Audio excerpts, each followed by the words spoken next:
आर्डिगर्स college Bharatpur अर्थशास्त्र की सहाचार्य हूँ और मैं आपको आज स्टैटिस्टिक्स में समंकों का संग्रहण कलेक्शन ऑफ डाटा पढ़ा रही हूँ।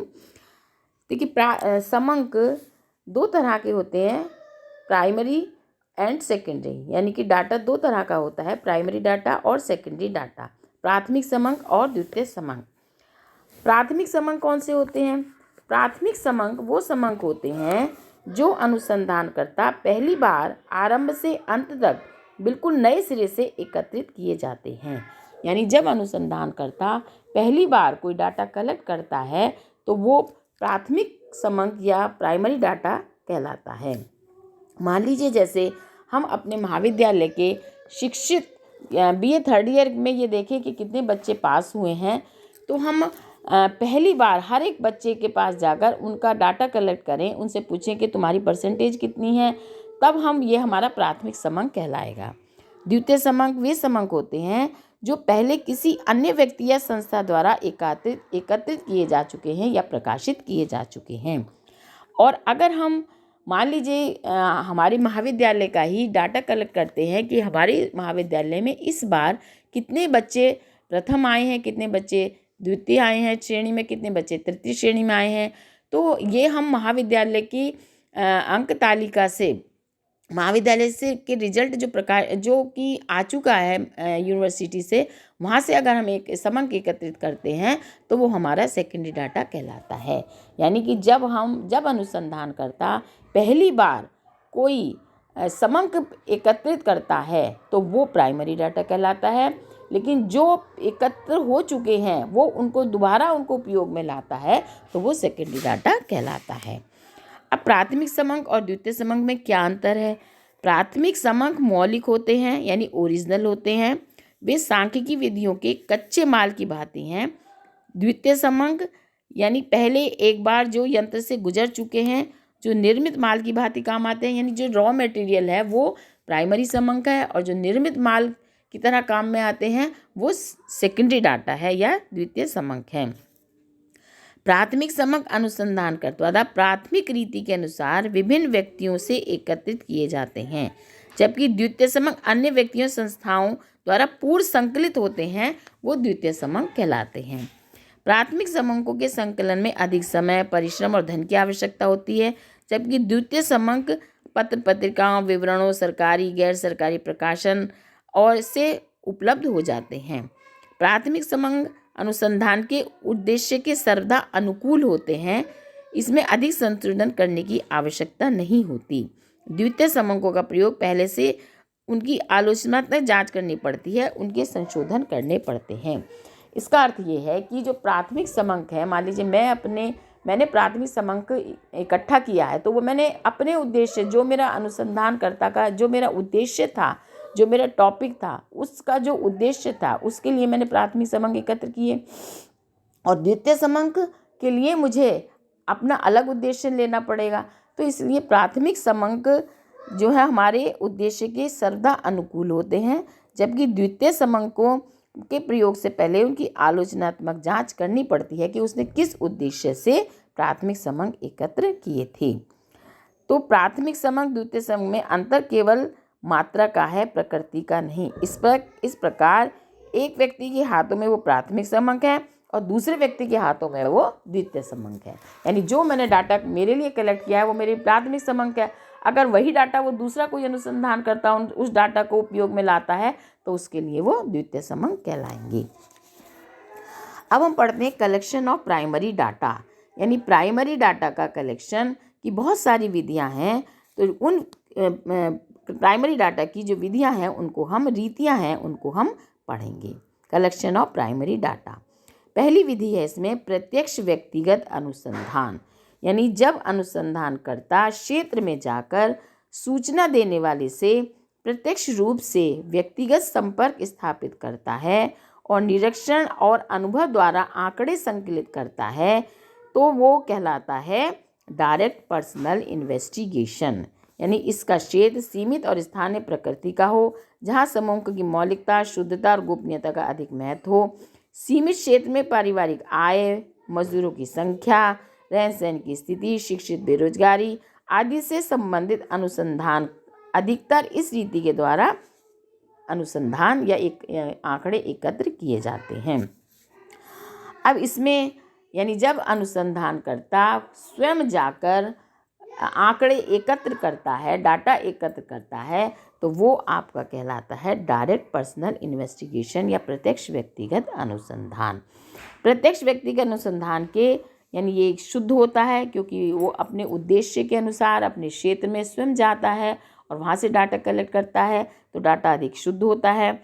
विस्तृत सूचनाओं की विश्वस्त रूप से प्राप्ति यानी जो अन्य संबंधित सूचना है उनकी जो सूचना है वो भी विश्वस्त रूप से प्राप्त हो जाती हैं। सजातीयता आती है, लचनशीलता है, लेकिन इसमें दोष क्या है? दोष ये है कि ये रीति में पक्षपात होने की संभावना हो सकती है, क्योंकि मैं स्वयं इसकी जा रही हूँ तो जो मेरा उद्देश्य है मैं उसी उद्देश्य से आंकड़े एकत्र करूँगी। धन का ज़्यादा खर्च होता है क्योंकि वो स्वयं जाता है और स्वयं आंकड़े एकत्र करता है। अप्रत्यक्ष मौखिक अनुसंधान, अप्रत्यक्ष मौखिक अनुसंधान या इनडायरेक्ट ओरल इन्वेस्टिगेशन यानी प्रत्यक्ष व्यक्तिगत में सूचना प्राप्त नहीं की जाती, बल्कि तृतीय पक्ष वाले ऐसे व्यक्ति या साक्षियों से मौखिक पूछताछ द्वारा समंग एकत्र किए जाते हैं। मान लीजिए महाविद्यालय के संबंध में कोई सूचना प्राप्त करनी है या कोई डाटा कलेक्ट करना है, तो वो महाविद्यालय के विद्यार्थियों से ना कलेक्ट करके हम महाविद्यालय के प्राचार्य से या महाविद्यालय के प्रोफेसर से कोई सूचना महाविद्यालय की लड़कियों के बारे में प्राप्त करते हैं, तो वो आपका कहलाता है इनडायरेक्ट ओरल इन्वेस्टिगेशन। तो इस तरह से यानी कि प्रत्यक्ष रूप से हम उन लड़कियों से साक्षात्कार नहीं किया, सूचना प्राप्त नहीं की, बल्कि उनके प्रिंसिपल से या उनकी आपकी जो प्रोफेसर्स हैं उन्हीं से हम सूचना प्राप्त कर लेते हैं। तो ये प्रणाली मितव्ययी है। ये इस प्रणाली में धन का कम व्यय होता है, परिश्रम भी कम लगता है। विशेषज्ञों की इस रीति में अनुसंधान के विषय पर विशेषज्ञों की राय और सुझाव प्राप्त हो जाते हैं। निष्पक्ष होता है, विस्तृत क्षेत्र होता है। और इस प्रणाली के दोष हैं अप्रत्यक्ष सूचना, यानी अप्रत्यक्ष सूचना में ये हो सकता है कि वहाँ का प्राचार्य महाविद्यालय की छात्राओं के बारे में जो आंकड़े दे वो सही भी हो सकते हैं और उसमें कुछ क्योंकि हमने उनसे प्रत्यक्ष रूप से नहीं आंकड़े एकत्र किए हैं, तो इसमें हम ये मान सकते हैं कि इसमें कुछ अप्रत्यक्ष सूचना है, इसलिए ये अप्रत्यक्ष सूचना परिणाम थोड़े से अशुद्ध भी हो सकते हैं। साक्षियों के दोष, इसके अलावा स्थानीय स्रोतों और संवाददाताओं से सूचना प्राप्ति, यानी स्थानीय संवाददाता, जैसे आपने टीवी पे भी सुना होगा, हमारी विशेष संवाददाता के अनुसार ये रिपोर्ट हम प्रस्तुत कर रहे हैं। यानी अनुसंधानकर्ता विभिन्न स्थानों पर स्थानीय व्यक्ति या विशेष संवाददाता नियुक्त कर दिए जाते हैं, जो समय समय पर अधिकतर अपने अनुभव के आधार पर सूचना भेजते रहते हैं। संभावनाओं के व्यक्तिगत अनुमानों में प्रायः अनेक अशुद्धियाँ रहती हैं, परंतु सामूहिक रूप से सभी संवाददाता द्वारा भेजे गए आंकड़ों में दोनों दशाओं की क्षतिपूर्ति त्रुटि के कारण कुल अशुद्धि की मात्रा कम हो जाती है।